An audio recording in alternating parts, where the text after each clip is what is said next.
అండి, ఈరోజు video restore the relationship through open అంటే సంబంధాల్లో ప్రేమను పునరుద్ధరించడం. కుటుంబ సభ్యుల మధ్య మంచి సంబంధాలు లేకపోతే ప్రేమ, భద్రత తగ్గిపోతాయి. మానసిక ఒత్తిడి, ఒంటరితనం పెరుగుతాయి. చిన్న విషయాలు పెద్ద గొడవలకు దారి తీయడం వల్ల శాంతి అంతరించిపోతుంది. పిల్లల ఎదుగుదలపై చెడు ప్రభావం ఉంటుంది. పెద్దల ఆరోగ్యం క్షీణిస్తుంది. చివరికి ఆర్థిక స్థితి కూడా దెబ్బతింటుంది. అయితే మంచి సంబంధాలు ఉంటే కుటుంబం ఆనందంతో నిండుతుంది. పరస్పర గౌరవం, మద్దతు పెరుగుతుంది. పిల్లలకు ఆత్మవిశ్వాసం వస్తుంది. సమస్యలను కలిసి ఎదుర్కొనే బలం పెరుగుతుంది.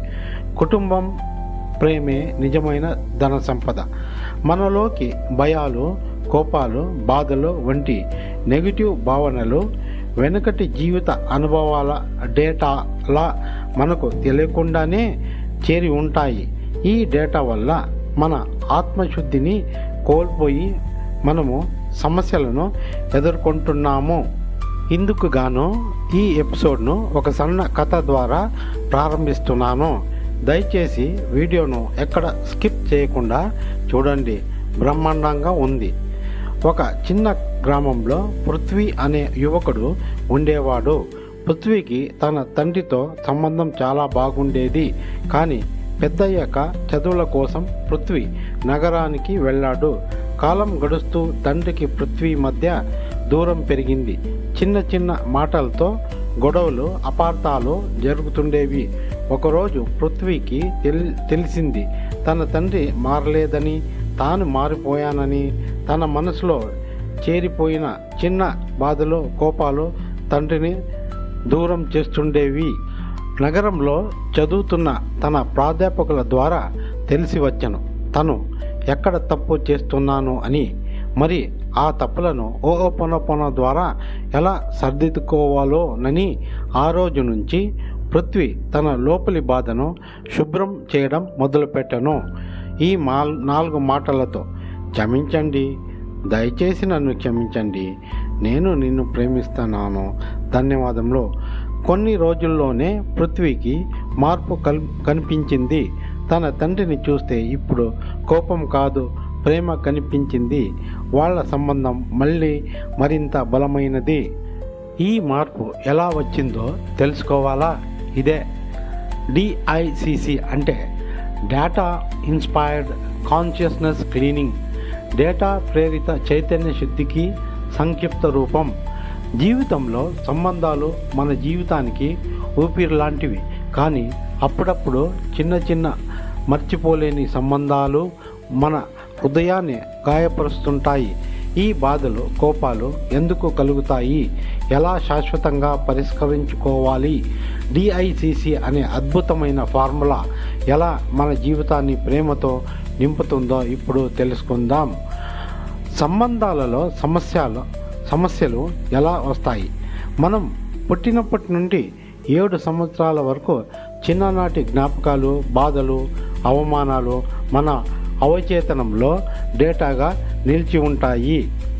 ప్రతి సంబంధం ఒక డేటా ఫిల్టర్ ద్వారా చూస్తాం. అందుకే చిన్న మాట కూడా పెద్ద గొడవలా అనిపిస్తుంది. వేరే ఎవరు తప్పు చేయకపోయినా మన స్పందనలో నెగిటివిటీ ఉన్నందువల్ల మనకు అలా అనిపిస్తుంది. అసలు మన సమస్య వాళ్ళతో కాదు, మనలో ఉన్న పాత డేటాతో ఉంది. ఎవరైనా నేరుగా మార్చడానికి ప్రయత్నించకుండా ఓపెన్లో ఉన్న 4 పవిత్ర పదాలను ఉపయోగించడం వల్ల మనలోని స్పందన త్వరితగతిగా మనకు తెలియకుండానే శుభ్రం అగును. ఇవే ఆ 4 శబ్దాలు: క్షమించండి, నన్ను క్షమించండి, నిన్ను ప్రేమిస్తున్నాను, ధన్యవాదములు. మన హృదయంలో ఎప్పుడైనా ఎవరినైనా చూసినప్పుడు కోపం, బాధ, బాధ్యత లేకపోవడం అనిపించినప్పుడు వారిని చూసి నేరుగా ఏమీ మాట్లాడకుండా మౌనంగా ఓపెన్ 4 పదాలను జపించండి. ఇది మంత్రంలా పనిచేస్తుంది. మన లోపలికి వెళ్ళి పాత డేటాను చెడిపివేస్తుంది. ఒక చిన్న అభ్యాసం, ప్రాక్టీస్ ద్వారా కళ్ళు మూసుకోండి. ఇప్పుడు ఒక సంబంధాన్ని తలుచుకొని అక్కడికి బాధను గుర్తు చేసుకోండి. మౌనంగా చెప్పండి, క్షమించండి, నన్ను క్షమించండి, నిన్ను ప్రేమిస్తున్నాను, ధన్యవాదములు. హోపోనోపోనో సాధన ప్రతిరోజు ఉదయం లేచిన వెంటనే ఓ 10 నిమిషాలు మరియు రాత్రి నిద్రకు ముందు ఓ 10 నిమిషాలు ప్రతిదినం చేస్తే అద్భుతాలు పొందగలరు. మీకు కావలసిన ఏదైనా ఒక సంబంధాన్ని లేక విషయాన్ని వారి పేరును గుర్తించి 4 పదాలను మౌనంగా మనసులోనే జపించుకోండి.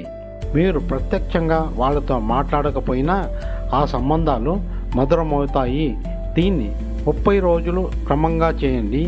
మీరు చూడగలిగే మార్పు మీ జీవితంలో మీరే గమనిస్తారు. ఇది 100% గ్యారెంటీ. మనం సంబంధాలను మెరుగుపరచాలంటే ఇతరులను మార్చడం అవసరం లేదు. మన సొంత హృదయాన్ని ప్రేమతో హోపోనోపోనో యొక్క DICC మార్గం మూలకంగా మన జీవితాలను కాంతివంతంగా మార్చుకోవచ్చు.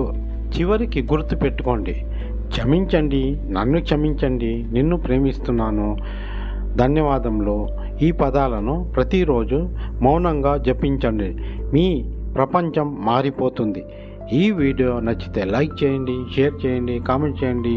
మరిన్ని ఆసక్తికరమైన వీడియోల కోసం నా ఛానల్ ఇన్నర్ చైల్డ్ గురువును సబ్స్క్రైబ్ చేసుకోండి. ధన్యవాదములతో జై హింద్, జై భారత్.